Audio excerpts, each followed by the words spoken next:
Congressional correspondent Rachel Scott there on Capitol Hill. Rachel, walk us through what's going to happen this evening. Tonight, we are going to see those 9 House impeachment managers walk that article of impeachment charging former President Donald Trump with incitement of insurrection over to the Senate chamber. And George, this is the very same Senate chamber where we saw nearly 3 weeks ago mobs violently try and break in. And then after that, tomorrow we will see these jurors, the senators, the lawmakers here be sworn in, as well as the Senator Patrick Leahy, who will now be presiding over this. Now There we see the House impeachment managers walking over. Thank you, Rachel. They'll be led by Jamie Raskin, Congressman Jamie Raskin of Maryland, constitutional law professor for more than 25 years at American University, member of the House Judiciary Committee. He will be the lead manager as you see them walk through the rotunda. There had been some talk that they would have to walk with Capitol Police escorts. Of course, this all stemmed from those violent events, the domestic terrorists who took siege of the Capitol on January 6th. 1 week later, the House impeached President Trump for inciting that insurrection. Last week, of course, President Biden became the President of the United States on January 20th, and now this second impeachment trial of President Trump will take place. There will be a bit of a delay after the House managers walk this over, after the article is read. The senators will be sworn in tomorrow, but the trial will not begin until the week of February 8th. That's by mutual agreement between the Senate Democratic leader Chuck Schumer and the Senate Republican leader Mitch McConnell, who had some strong words for President Trump, and unlike his first impeachment, has not ruled out convicting President Trump. But John Carl, our senior Washington correspondent, getting a conviction here, an uphill fight.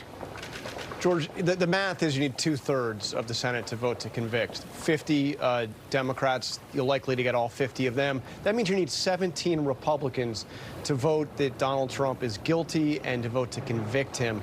I see that as almost a 0% probability. In the immediate aftermath of the riot, it looked like a real possibility. And look, Mitch McConnell has not said how he would vote. But what you're seeing most of the Republicans say is that they don't believe that this is constitutional. Now that Donald Trump has left office, there's really no need to vote to convict him and remove him from office because he's already gone. And there you see they have approached the Senate doors. Right now they will be announced by the acting Sergeant at Arms. Of course, the Sergeant at Arms for both the House and the Senate were relieved of duty after the events of January 6th.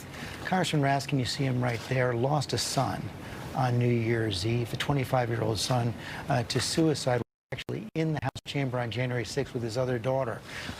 Described as some of the most terrifying moments of his life, chosen by House Speaker Nancy Pelosi to lead this effort right now, and he will be reading that article of impeachment once they walk into the Senate chamber.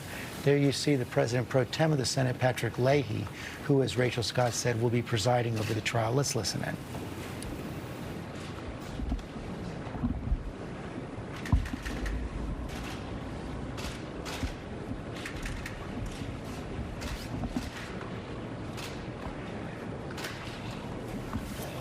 Familiar sight to all you remember is 1 year ago, a little over a year ago, when the House impeachment managers walked over the first article of impeachment against President Trump.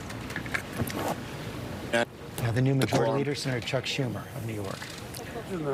I ask unanimous consent that the quorum call be vitiated. An objection.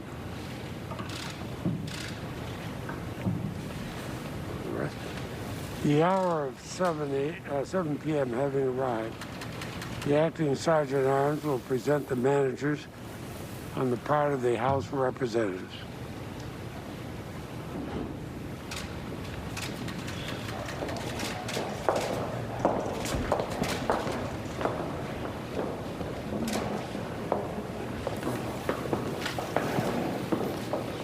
Mr. President and members of the Senate, I announce the presence of the managers on the part of the House of Representatives to conduct proceedings on behalf of the House concerning the impeachment of Donald John Trump, former President of the United States. The managers on the part of the House will be received and escorted to the well of the Senate.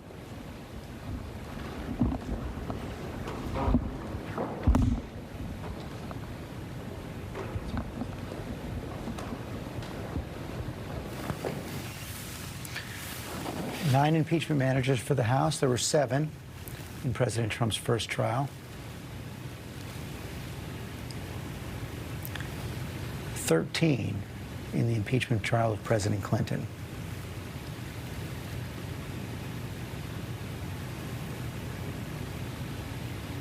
Sergeant at Arms will make the proclamation. Hear ye, hear ye, hear ye.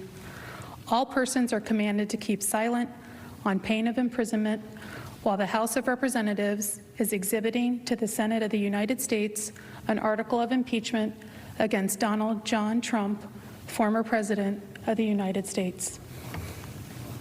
The managers on the part of the House will proceed.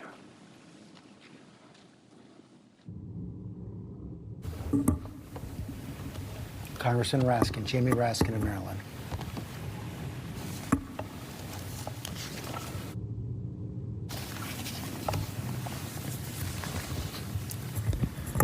Mr. President, the managers on the part of the House of Representatives are here and present and ready to present the article of impeachment, which has been preferred by the House of Representatives against Donald John Trump, former President of the United States. The House adopted the following resolution, which with the permission of the Senate, I will read. House Resolution 40 in the House of Representatives, United States, January 13th, 2021, resolved that Mr. Raskin, Ms. DeGette, Mr. Cicilline, Mr. Castro of Texas, Mr. Swalwell, Mr. Liu, Ms. Plaskett, Mr. Neguse, and Ms. Dean are appointed managers to conduct the impeachment trial against Donald John Trump, President of the United States, that a message be sent to the Senate to inform the Senate of the appointments, and that the managers so appointed may, in connection with the preparation and the conduct of the trial, exhibit the article of impeachment to the Senate and take all other actions necessary, which may include the following: employing legal, clerical, and other necessary assistance, and incurring such other expenses as may be necessary to be paid from amounts available to the Committee on the Judiciary under applicable expense resolutions or from the applicable accounts of the House of Representatives. 2, sending for persons and papers and filing with the Secretary of the Senate on the part of the House of Representatives any pleadings in conjunction with or subsequent to the exhibition of the articles of impeachment that the managers consider necessary. Nancy Pelosi, Speaker of the House of Representatives. With the permission of the Senate, I will now read the article of impeachment. House Resolution 24 in the House of Representatives, United States, January 13th, 2021. Resolved that Donald John Trump, President of the United States, is impeached for high crimes and misdemeanors, and that the following article of impeachment be exhibited to the United States Senate. Article of impeachment exhibited by the House of Representatives of the United States of America in the name of itself and of the people of the United States of America against Donald John Trump, President of the United States of America, in maintenance and support of its impeachment against him for high crimes and misdemeanors. Article 1. Incitement of insurrection. The Constitution provides that the House of Representatives shall have the sole power of impeachment, and the President shall be removed from office on impeachment for and conviction of treason, bribery, or other high crimes and misdemeanors. Further, Section 3 of the 14th Amendment to the Constitution prohibits any person who has, quote, engaged in insurrection or rebellion against the United States from holding any office under the United States, unquote.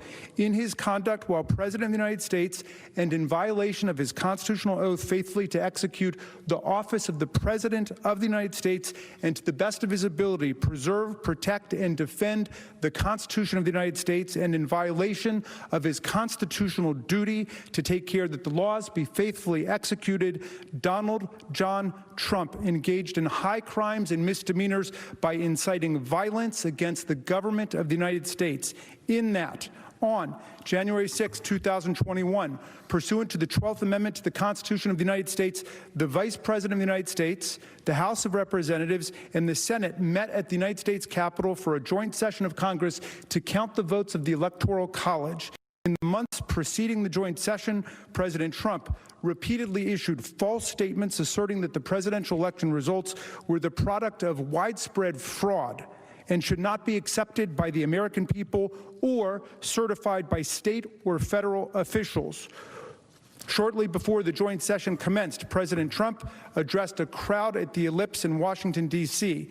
There, he reiterated false claims that we won this election and we won it by a landslide. He also willfully made statements that in context encouraged and foreseeably resulted in lawless action at the Capitol, such as, if you don't fight like hell, you're not going to have a country anymore.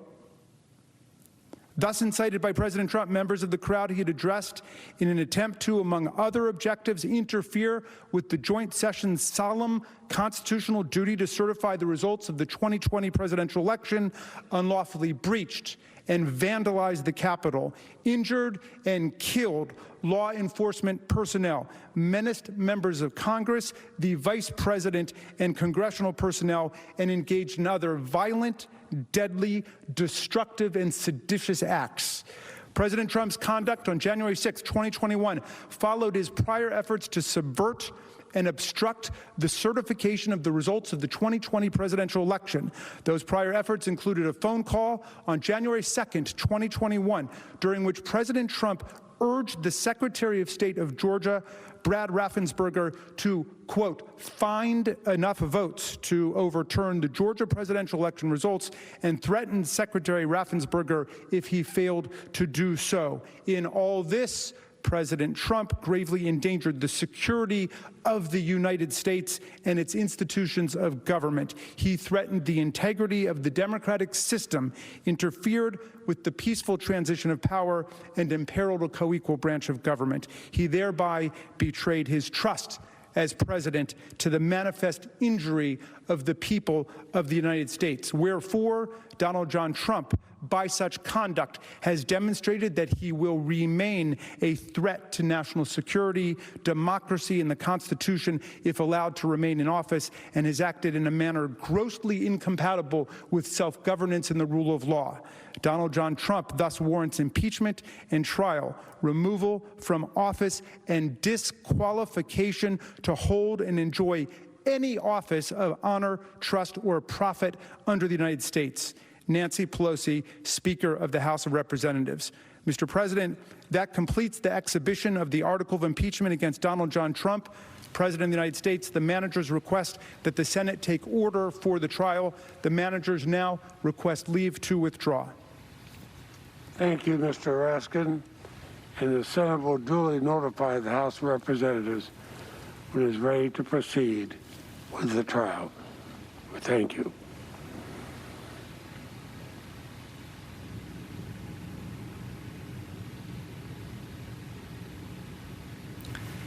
The article of impeachment delivered right there. Congressman Jamie Raskin, lead House impeachment manager. Those members of the House, the impeachment managers, the 9 impeachment managers, will now withdraw to the House. Senate will reconvene tomorrow, where all the senators will be sworn in as jurors in the trial. But as we said, that trial will be postponed until the week of February 8th, giving President Trump time to prepare his defense. I want to bring in Dan Abrams as the president is preparing his defense. We heard John Carl say right now, at least, we know those votes aren't there. The question is what kind of evidence will come forward between now and when the trial begins. Yeah, I mean, because everything that we just heard is known. We know what the president said at the rally. We know a lot of what the president did and said leading up to the rally. And according to John Carl, that's not enough for most of the Republican jurors. So the question becomes, what else might they find? And I think the only thing that they could find that might make the difference would be something that the president did or didn't do on January the 6th.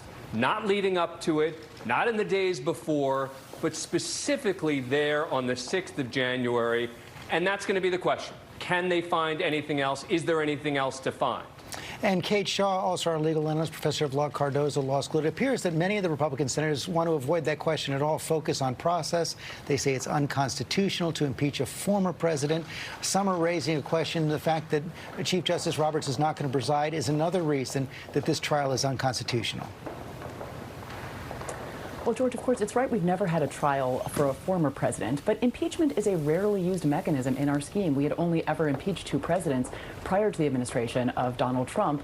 And impeachment is available for other federal officials, and there have been trials of former federal officials, just not former presidents. So in 1876, a cabinet secretary was impeached and tried after resigning. The Senate considered the question of whether it had jurisdiction to hold the trial, but concluded that it did. And, you know, I'm not sure there's any really decisive evidence that the president's treatment should be different. If the misconduct happens in office, the argument goes, surely the power to impeach, which is the constitutional remedy for high crimes and misdemeanors, should extend to former presidents. Kate Shaw, thanks very much. Finally, Terry Moran, our senior national correspondent.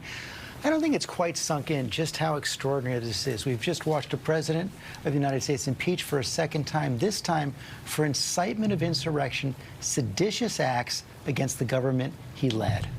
It is extraordinary, George, and there's great drama in this moment and in the coming trial, but there's also dread, I think. Our previous impeachments have been about policy, Andrew Johnson, about personal behavior, Bill Clinton, and to some degree behavior in office with Donald Trump. This is about the insurrection, an attack on our democracy. There's bloodshed, the deaths mentioned in the article of impeachment itself, and beneath that, this struggle we've been having for a long time, this extreme polarization, not about the direction of our country, but about the nature of the country, the very reality that we live in. And I think resolving that through this is going to be impossible. It's another chapter of these extraordinary politics, the kinds of politics that you see, frankly, in democracies that are in crisis. Right, where the jurors themselves, the managers bringing the charges, were all witnesses to the events in question. Terry Moran, thanks very much. We're going to return now to our regular programming. Coverage of this will continue on ABC News Live, of course, on Nightline tonight, and I'll see you tomorrow on GMA. This has been a special report from ABC News. And there's already resistance.